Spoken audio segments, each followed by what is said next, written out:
Hi everyone! Fall is around the corner and I thought it would be cool to give you some fall and Halloween crochet ideas to really spice up your creativity before the new season. And while I share these ideas with you, I'll be working on my Rory Gilmore sweater. There are a lot of ideas to go through, so let's go ahead and get started. I'll be showing different ideas to give you project inspiration, but some of the ideas I talk about won't have patterns specifically and are only used to give you an idea of what you can make. I'll use some knit examples to show off style inspiration and color palettes, but they can easily be exchanged with crochet and vice versa. Everything I show will be in a Pinterest board linked in the description box below. The first category I'm starting with is sweaters and cardigans. Fall begins the transition from warm to cold weather and is the best time to work on different sweaters that you can not only wear during the fall, but winter time as well. The easiest type of sweater or cardigan to crochet is either a plain solid color sweater or a striped sweater. They require less technique and changing colors are incredibly easy. You can do a plain sweater with a stitch that you wouldn't normally use to spice it up,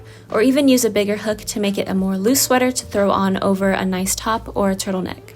You can do a sweater that is built with 2 different stitches to add a unique pattern to it, or even add graphics to the sweaters using tapestry and grid crochet patterns. If you want a challenge, cable knit sweaters are popular during the fall time and can be replicated with crochet using different patterns and tutorials. There are many different ways you can crochet a cable stitch, and this gives you flexibility with constructing your sweaters. Ribbed sweaters are incredibly easy to do with crochet, and even throwing different colors into the mix would be pretty cool for them as well. This cardigan is knitted, but you can easily replicate this with crochet and then add your own crochet ties to the arms and front panels, and then just sew on a zipper in the middle. You can make patchwork cardigans or sweaters using fall colors like my patchwork cardigan, or this sweater from Minga London that uses different stitches per square, giving more uniqueness to the piece. If you do want to replicate this one, you can also do surface crochet for the swirls and flowers. You can spice up the patchwork sweaters or cardigans by using granny squares instead of plain solid color squares to make cozy, oversized sweaters, or even cropped ones like this one. The larger the square, the cozier the sweater in my opinion. You can even do a hexagon cardigan and sweaters with fall colors and grid graphics on the pockets with fall or celestial symbols like leaves, mushrooms, moons, etc. You can even do cool freeform patchwork sweaters like this, which is incredibly unique and stylish. You can combine granny squares and stripes like this cardigan here, or make a ribbed maxi cardigan with a fur trim using teddy faux fur yarn. You can add hoods to the sweaters to make hoodies, and even make turtleneck sweaters that are either cropped or ankle length, but that would be a sweater dress at that point. There are these really cute sweaters with eyes in the middle that would work perfectly for fall also. Even off-the-shoulder rib sweaters would be incredibly cute. The next category are tops and dresses. I added sweater vests to this category since they can be used for layering and be made tight enough to be a top on its own. For those sweater vests, you can actually apply everything I mentioned about the sweaters and cardigans onto them. You can make granny square vests that are either sewn together or can be opened and closed in the front using buttons. You can make cropped granny square vests that can be layered over a white button-up dress shirt, a long sleeve top, or a poofy blouse. You can add a ruffly border to the sweater vest to give it a more 70s look if you like that style, or just make 2 giant granny squares and add ribbing to the sides and the top for a vest. This gingham top is absolutely perfect for fall, and so is this gingham corset that can be made with fall colors. If you like wearing flannels, you can make these button-up shirts with small granny squares to mimic the effect a flannel will give you, and then just add a collar and possibly a pocket to the chest if you prefer. Tops that are made with gradient colors would be perfect for fall as well, especially with yarn that switches the colors randomly. You can make these spider mesh tops that work perfectly for Halloween, or just a long mesh tie cardigan for layering. You can make pumpkin bralettes or even this really cute bat corset. I think it would be cool if you created a top similar to this, where each panel has a different stitch and the front and back panels can be patchwork in random places with those different stitches as well. For dresses, you can make cute granny square dresses, whether you prefer one you can layer under or a more fitted dress that accentuates your figure.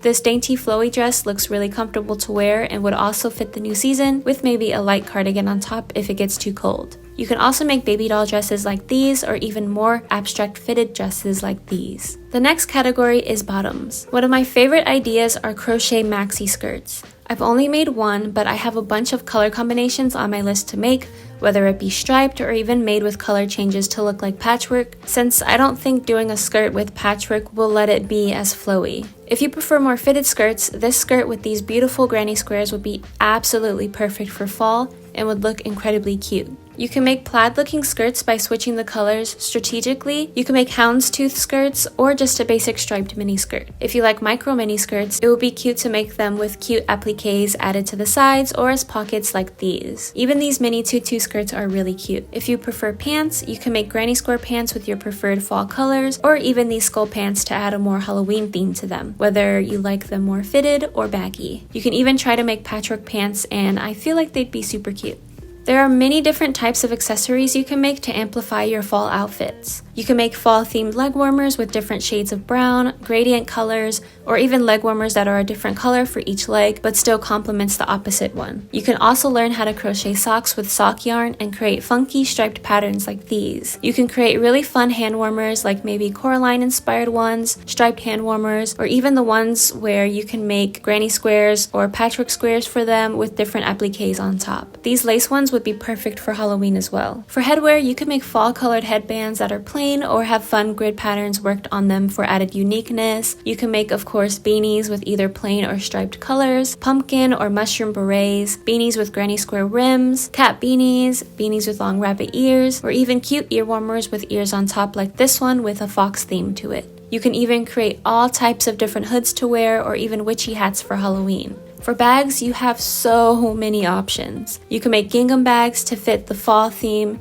You can make cool star bags that I really love. Halloween themed bags like these pumpkin, skull, and eye bags. You can use tapestry crochet to add graphics to your bags to make ones like this scream themed tote bag, or add appliques on a plain bag to spice it up like this mushroom bag. You can go further and even create bags that are shaped like mushrooms or a bat like this one, or you can keep it simple by making granny square messenger bags or totes. I think these messenger bags are perfect for fall and are my absolute favorites. You can even make trick-or-treat pouches, whether they're plain, using granny squares or grids, or with different faces sewn on the outside. A cute book cover or holder for tarot cards would be creative for fall-themed pieces as well. For other accessories, you can make these cute skull vests, skull headphone covers, skull seatbelt and steering wheel covers, or a cute skull scarf. Speaking of scarves, you can also make these really cool granny square scarves with different earthy tones and patterns, which is really unique. Or you can make celestial or bat themed shawls, or even cute collars to add on top of your favorite shirts. You have many options for fall home decor that you can crochet.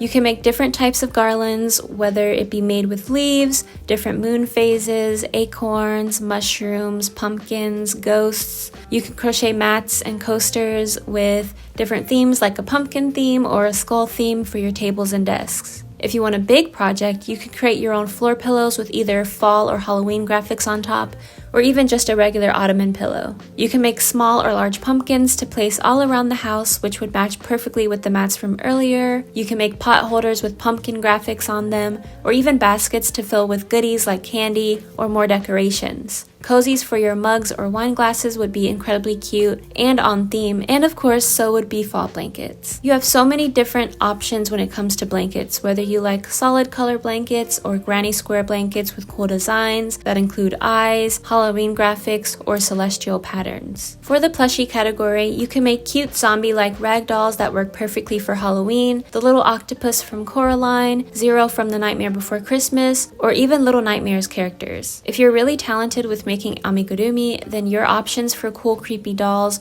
or just characters from your favorite Halloween films are limitless. The last category I have is for your furry friends. For your pets, you can make cute crocheted sweaters for them, cute pumpkin hats that they'd probably hate, cute collars and scarves, or even fun Halloween costumes. You can even try to make little pet beds for them that are fall themed and can be swapped out whenever the seasons change. You can even make them blankets that match the ones you'd make for yourself. I hope you enjoyed the ideas in this video and that they were very helpful to you. I'm excited to start working on my own fall projects, and I hope the ones that you decide to work on come out just the way that you want. Thank you so much for watching, and I'll see you in the next one. Bye!